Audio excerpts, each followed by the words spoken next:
Installation on an electric-only hot water tank requires the T connection to be installed on the hot water exit pipe at the bottom of the tank. As there is no top feeding connection, as there was with the solar thermal tank, an extra long thermal well will be used to reach the top of the boiler via the hot water exit pipe. To connect the extra long thermal well to the T fitting, an 8mm compression fitting will be used. All the threaded fittings will need to be made up with flax and Teflon tape. The bushing and thermal well go into the straight side of the T. The 20 PEX compression fitting will connect to the perpendicular side of the T. Using the pipe wrenches, tighten the fittings onto the steel T. Before working on the hot water tank, turn off the electric supply to the hot water tank by the main fuse box. Start by turning off the water supply to the tank. Depressurize the tank by releasing some of the water out of the pressure release valve. Remove the plastic casing at the bottom of the tank and disconnect the electric wires from the thermostat. Using a large wrench, remove the fitting from the hot water exit connection. Have a bucket handy to catch any residual water.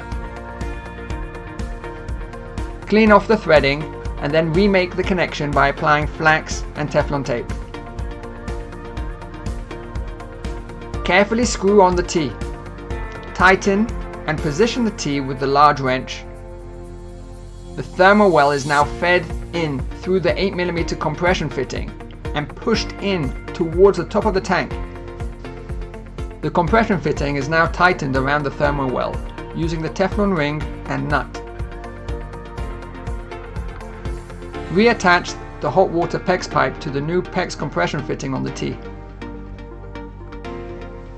Find the longer of the two thermal sensors. It is this longer sensor that will be fed into the thermal well to the top of the tank.